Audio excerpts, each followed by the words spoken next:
Assalamualaikum warahmatullahi wabarakatuh. Perkenalkan, kami Devi Sylvia Istiqomah dan Zainab Zahratul Ummah.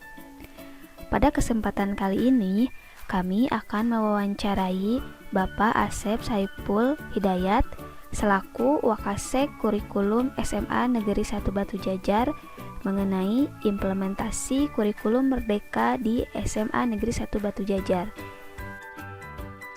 Mari kita lihat video wawancaranya bersama-sama.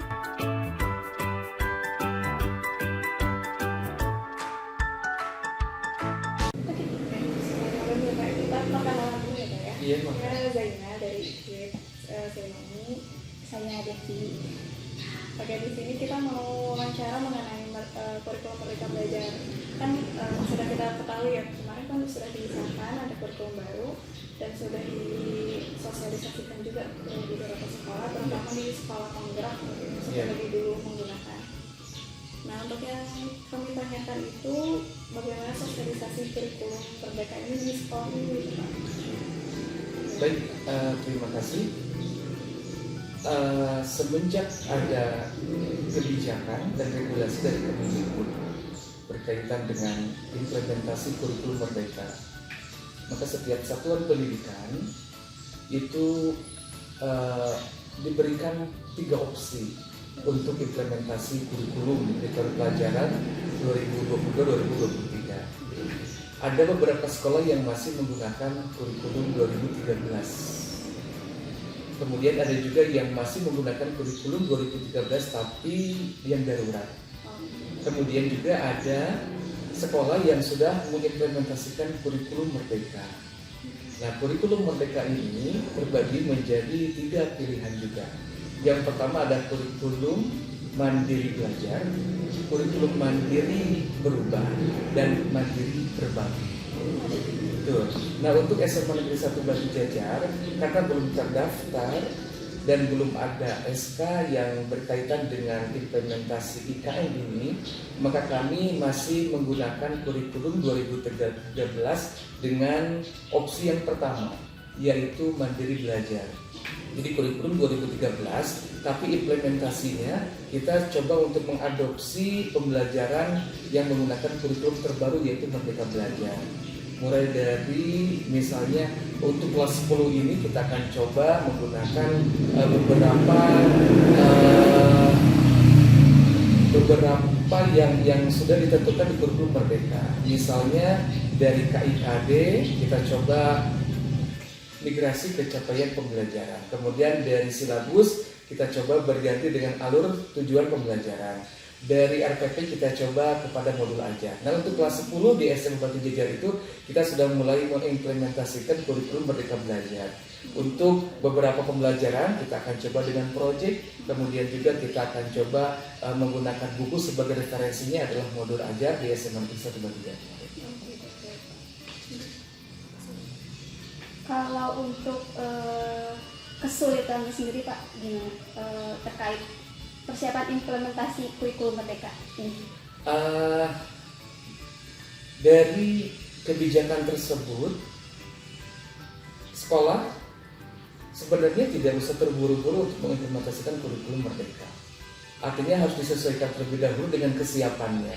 Makanya beberapa sekolah, termasuk yang program sekolah penggerak atau yang kemarin mengisi di IKN ini, betul-betul harus mengisi dulu instrumennya. Mulai dari kesiapan gurunya, kemudian medianya, infrastrukturnya, strategi dan model pembelajaran seperti apa yang akan diimplementasikan di sekolah. Tentunya ini tidak serta-merta mudah diimplementasikan. Ada beberapa tahapan yang harus dipersiapkan oleh sekolah terkait yang tadi yang sudah Bapak sebutkan. Tetapi dengan adanya kebijakan tersebut, sekolah sebenarnya diberikan keleluasaan lebih fleksibel.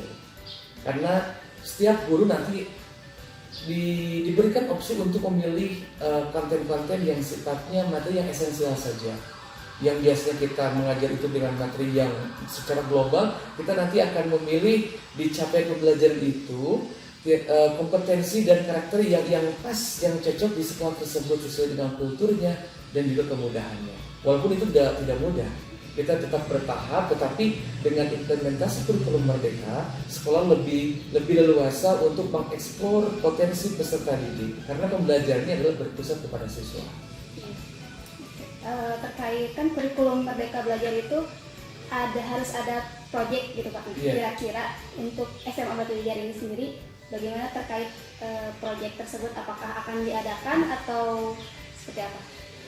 Di modul ajar ataupun di alur tujuan pembelajaran itu ada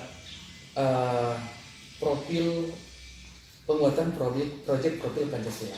Artinya ada nilai-nilai yang harus diterapkan ke peserta didik. Nah, bagaimana teknis untuk pembelajarannya? Ini yang proyek ini adalah bagaimana caranya setiap anak mendapatkan hak belajar itu tidak di kelas terus. Jadi nanti ada beberapa mapel yang kita integrasikan, ada beberapa mapel yang kita gabungkan untuk proyek itu sendiri. Karena dengan proyek itu anak bisa lebih terstimulus untuk mengeksplor setiap apa yang diampunya gitu. Nah, contohnya seperti ini. Untuk pelaksanaan UTS nih, kita akan coba nanti dengan proyek. Artinya ya kita tidak dengan tulis tangan lagi, tidak tulis lagi secara online, tidak. Ataupun kita mengerjakannya secara tertulis atau misalnya di online. Tapi kita akan coba nanti dengan proyek. Nanti kita akan coba bagi kelompok terlebih dahulu, kemudian kita akan koordinasikan guru-guru mapel, kemudian teknisnya akan seperti apa. Ya kurang lebih nanti yang biasanya kita ngisi UTS-nya tertulis, nanti kita akan coba buka proyeknya misalnya di lapangan. Kita akan coba misalnya menampilkan sebuah produk kemudian bisa dinilai oleh semua mapel.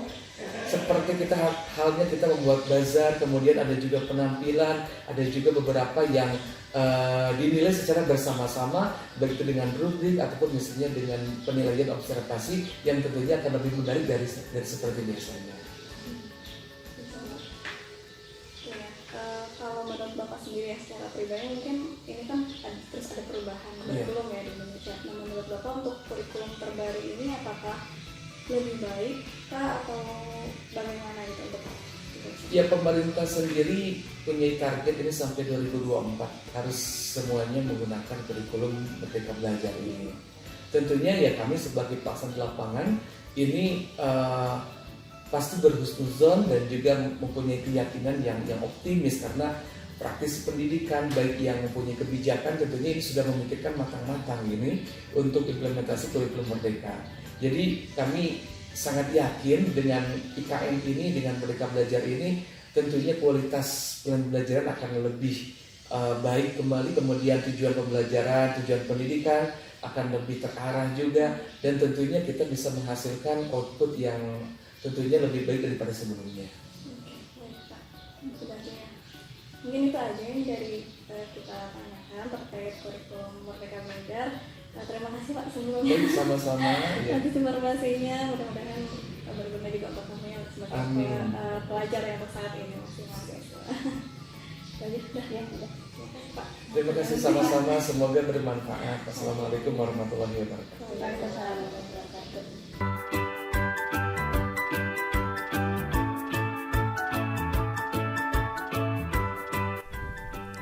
Demikian wawancara kali ini. Semoga bermanfaat. Wassalamualaikum warahmatullahi wabarakatuh.